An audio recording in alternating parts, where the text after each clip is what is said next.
Game Pass Monthly Review. What is going on, everybody? I'm your boy, Fatal Mephisto, and welcome back to a brand spanking new series that I'm going to be producing on my channel.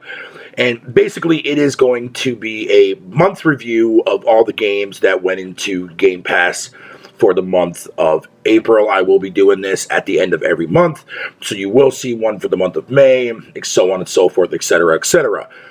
The main idea of this series is to highlight and to show what games that I myself would recommend to you. Now, mind you, when it comes to literally anything on PC or cloud, is more likely going to be out of the question just because my laptop is not powerful enough to run a lot of these games. So I'm mainly going to focus on the console side of the spectrum, and every once in a while, I might throw in a couple PC ones that I can run that do become available on Game Pass. So without further ado, let's go ahead and we'll jump into this April's month review. And also, one more thing I want to go ahead and make it specifically clear as a little disclaimer. I'm not going to be giving you a number or anything like that. I'll just let you know if this month was a shit month, a good month, or a mediocre month. So, with that said, let's go ahead and get straight into the video. So, first reveal that we first got was a bunch of shit, for the most part. We knew about MLB The Show dropping on Game Pass. That was a big reveal at the beginning of March, or the beginning of April, sorry. That was a pretty big thing for a lot of people. A lot of people definitely got very offended by that. A lot of Xbots were saying that, oh, I can't wait to play it. And then when the game came out, they weren't even on it, or they barely have any achievements on it. And you can see my achievements for MLB The Show right here. I'm going to put it on your screen right now. You know, I definitely put a little bit of time into it, tried out, and to be honest, it is my first ever time playing MLB The Show. Now, of course, I know many people are going to be sitting there calling me a bot and calling me all this, which is fine. I don't give a fuck. You can do whatever the hell you want to say. Freedom of speech. You know what I mean? Within reason, of course. But my first time out with my experience with MLB The Show was actually quite enjoyable. Now, I know I read a lot of the complaints. I'm not a veteran to the series. I'm a newbie into the series, so I don't know all the fixes and all the things that happened in the previous previous release of MLB The Show 20.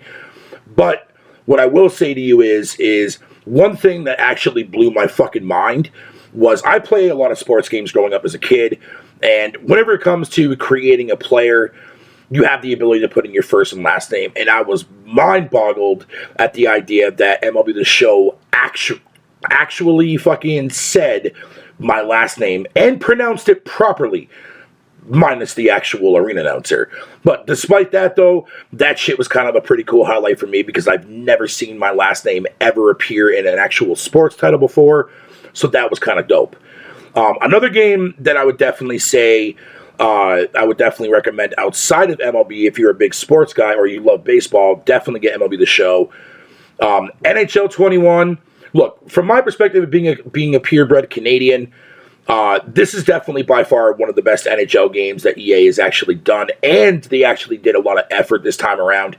They didn't even bother to come out with an actual next-gen version of the game, and a lot of people were kind of bummed by that, but what EA did, or what that team did, was actually put effort into some of the modes, such as, you know, be a pro. That's drastically overhauled. There's actually a storyline in there on how you make your character. You can make choices. You can do a whole bunch of other crazy shit. Now, I didn't really play it all too much, but after watching a lot of trailers and also playing it at a friend's place, I can definitely tell you one thing right now, that NHL 21 is definitely the best NHL game I've played to date. But hopefully we'll definitely see a next-gen upgrade to the engine, and maybe or an overhaul to the engine, which would be really, really nice. And it's a real shame, too, as well, that EA doesn't put a lot of love into it, because compared to what FIFA brings in and what Madden brings in, because those two games right now are literally the money cash grab for fucking EA, but I digress. But another highlight that I was kind of laughing at and taken back at was the fact that they brought back in GTA 5. Now, to me, fuck Grand Theft Auto. I'm sorry. I'm sick and tired of GTA 5. You know, it's time for us to move on from that shit, or at least for me. I don't give a fuck for it. I know the game sold literally the world, essentially, at this fucking point. But at the end of the day, Fuck Grand Theft Auto. I'm sick and tired of hearing about that game. Fuck off. Move on with that shit. But the last highlight, though, that I'm going to be bringing to you guys is an interesting little indie game called Rain on Your Parade. This one here actually took me by surprise. I wasn't expecting it to be any really that very good, but it turned out to be a really fun, quirky little puzzle game. Not really so much puzzle. Think of it like if you ever played a game like, say, Donut Country, like kind of some of that. The objectives are pretty similar. You basically get an objective of interesting concepts, and you go around and fulfill those actual tasks in order to move on or get the next stage unlocked. It goes based on a star system for each level. Some levels could be 1 star. Other levels can have 3 to 4 stars. It's actually a pretty interesting game. There's some cool Easter eggs in there, which I'm not going to say what they are, but if you're a person that just wants a quirky little indie game, highly recommend Rain on Your Parade. That game is actually really, really fun. Then, in the middle of the month, or a couple weeks after the first original games that dropped, we ended up getting 6 more that were strictly for EA Play. That is, of course, sports titles, just in general.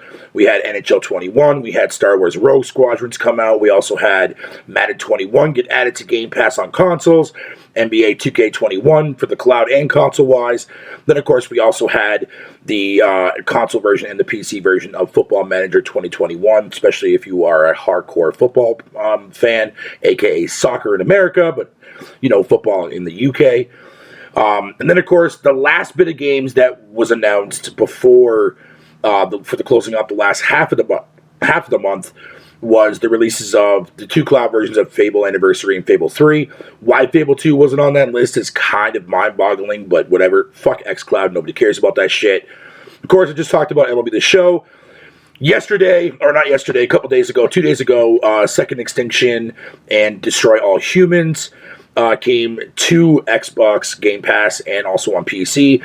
I did dabble a little bit in Second Extinction, and I can tell you one thing right now, that the actual trailers definitely made a lot of people think that it was going to be a horde-based game. It kind of is in a way. It's very similar to the way Left 4 Dead is designed.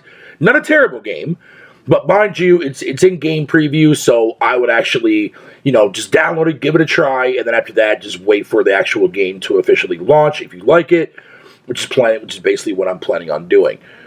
So, as a whole, the month of April, for me at least anyways, minus, with MLB The Show being a highlight and, of course, Rain on Your Parade, I definitely have to go with that. This month, or the month of April for Game Pass, was a very mediocre month as far as the actual titles that got implemented into the service. I am aware that I know I should be talking about games like Outriders, because that dropped on the 1st of April. But to be fair, Outriders is actually a very good looter shooter. Some people look at it as mediocre-wise because it's not AAA quality, but nonetheless, though, I highly recommend that you do check out that game once they start fixing a lot more stuff. But I'm going to do a separate video on that in the foreseeable future. But for now, I just wanted to give you guys a little taste of what I thought about the month of April for all the games going into the service. Mediocre as fuck. Hopefully the month of May will actually be a lot better. But we'll see how that goes going forward in the foreseeable future. But like I said, outside from MLB The Show 21, I recommend if you're a big sports guy, or especially if you love baseball. And of course, if you're a big indie guy like me, definitely check out Rain on Your Parade. I'm your boy, Fatal Motherfucking Mephisto. Thank you all for checking out this video. And if you guys like it, go ahead and let me know in the comment section so I can actually make more of these videos every time a new month starts, so I can give you a rundown of the previous month on how Game Pass was for me as a consumer. But, yeah, I'm out this bitch, man. Deuces, motherfuckers.